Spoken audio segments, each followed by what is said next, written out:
Akkam jirtu daawwattoota keenya har'a seenaa bilillee yookaan Mahibubbaa isinii qabannee dhufnee jirra. Hanga qophii keenya xumuraatti nu waliin tura. Warri YouTube keenyaaf haaraa taatan subscribe godhaa jecha hamma xumura qophii keenyaatti akka turtan affeerraa keenyadha. Maqaan bilillee jedhu maqaa ishee ganamaa warri ishee moggaasaniif yoo ta'u, hiikni isaas meeshaatti booka dhugan mormi isaa dheeraa fi kan bareedina ibsu jechuudha.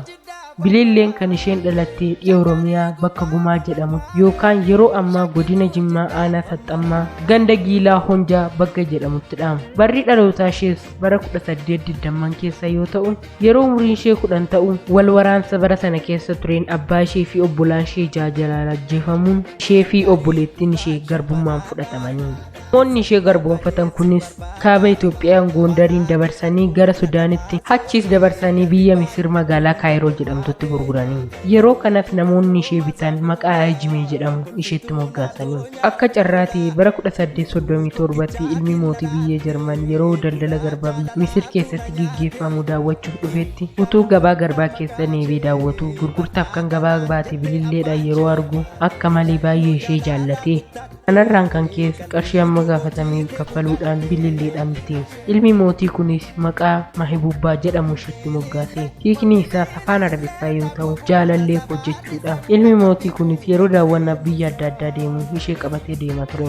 Waliinis laga Abbayyaarra bidiruudhaan bashannanaa turanii. Yeroo daawwannaa Gibxii xumuraan illee biyyoota akka Filisxeem, Israa'el fi Istaanbul wajjin daawwataniiru.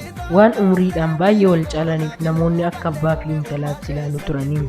Ilma mootii kanaanis kan isa booji'ee bareedina ishee qofa osoo hin taane eega bakka tokko daawwatanii yaada isheen kennituu fi naamusa isheen agarsiistu wanta booji'eefidhati. Haa ta'u malee ilmi mootii kun haadha manaa Luusiyaa jedhamtu qaba ture. Haati warraasaa kunis Jarman magaalaa Berliin jedhamu jiraatti turte. Haa ta'u malee daawwannaa kanaa bilillee wajjin yeroo godhu haadha warraasaatti walitti dhufeenya ishee wajjin qabu walitti dhufeenya garbaa fi mootii akka ta'e itti hima ture. Haa ta'u malee garuu bililleedhaan oolmaan isheef oolu baay'ee ishee ajaa'iba ture. Egaa Jarmanitti deebi'aniif booda bakkeewwan seenaa qaban hedduu waliin daawwataa turanii.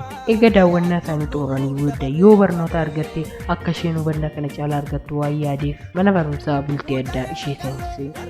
Kanarraan kan keessa afaanota garaagaraa hedduu barte. Waggaa sadiif utuu gargar hin bahin eega turanii booda sababa barnoota isheetiin addaan ba'anii. Bililleen fedhii afaan baruu qabdurraan kan ka'e yeroo muraasa keessatti afaan Xaaliyaan dubbachuu fi dubbisuu barte. Adeemsa keessas immoo afaanota Arabaa fi Faransaayii fi Jarman dabalatte. Haa ta'u malee bililleen haaluma kanaan jirtu gaaf tokko dhukkuba cimaadhaan qabamte. Kanarraan kan ka'e ilmi mootichaa baay'ee cinqame.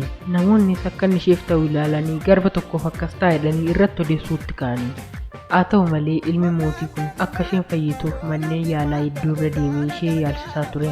Osoo haala kanaan jiranii haati warraasaa Luusiyaa jedhamtu dhukkubsatte. Kanarraan kan ka'es bakka haati warraasaa jirtu magaalaa Berliinitti deebi'e. Haa ta'u malee osoo haala kana keessa jiru xalayaa ni ergaaf ture. Haadha warraasaatti waan dhibeen kun baay'ee cimeef gara bililleetti deebi'uu hin dandeenye ture. Yeroo kana bililleen magaalaa Mooskootti nama maqaan isaa Oshoakaa jedhamu wajjin wal barte. Oshoakaarraan immoo hayyuu Jarman kan afaan Oromoo qo'atu waliin wal barte. Namichi kunis maqaan isaa Tucheek jedhama ture. Egaa hayyuu kana wajjin wal baranii booda irratti dhalattoota Oromoo akka ishee wajjin wal baruun hiika jechoota afaan Oromoo jalqabaa yookaan diikshinarii Oromoo afaan Oromoo gara afaan Jarmanitti hiikuuf hojjetanii. Bilille mormi bilille takubuuta safarri sanga kalbibuuta bareennisa. Maarree gumaacha bililleen gumaachite kana qofa miti. Yeroo ijoollummaa ishee yeroo loon tiksitu faaruuwwan faarfattuu fi yeroo taphattu faaruuwwan faarfattu garaagaraa walitti fiduutiin faaruuwwan 200 ol Oshoakaa fi Tusheekiin barsiisuun Tucheekis faaruuwwan ishee keessaa muraasa isaanii gara afaan Jarmanitti hiikee ture. Haa ta'u malee osoo haala kanaan jirtu dhukkubni ishee baay'eetti cimaa dhufe. Akka dooktaroonni qoratanitti akka isheen ji'a tokko waliin jiraanne hubatan. Haa ta'u malee bililleetti waan hin barbaanneef ilma mootichaatti himanii. Ilmi mootichaas haadha warraasaa bira turuu xalayaa ishee barreessuurraan turtiin ishee turtii yeroo muraasa akka ta'e hubachaa dhufte. Isheenis waan kana hubatteef xalayaa tokko ilma mootichaatiif barreessite. Dhibeen koo waan baay'ee na tursu miti. Garuu yogguun du'u utuu na faana taatee natti tole jettee barreessiteef. Bililleenis xalayaa arra boora ergattuu itti eegdu haaluma kanaan dhibeen ishee hedduutti cimaa dhufe. Ilmi mootichaas gaaf tokko xalayaa barreesseef. Haa ta'u malee garuu xalayaan kun eega isheen addunyaa kanarraa boqottee sa'aatii muraasaa booda ga'ee tureef. Maarree Bililleenis onkoloolessa 27 bara 1840 du'aan addunyaa kanarraa boqotteetti. Bililleenis biyya Jarman magaalaa Mooskaa jedhamutti awwaalamte. Bakki awwaalchaa ishee kun waggaa waggaan namoota kumaatamaan lakkaa'amaniin daawwatama. Daawwattoota keenya viidiyoon nuti irra isinii qabannee dhufne kana fakkaatu ture. Viidiyoon keenya irraa yoo isinitti tole laayikii godha. Warri YouTube keenyaaf haaraa taatan subscribe godha. Viidiyoon akkasii yeroodhaan simbiraan keenya viidiyoon keenya irraa kana fakkaatu ture. Amma qophii keenya xumuraatti waan waliin turtaniif guddaa galatooma.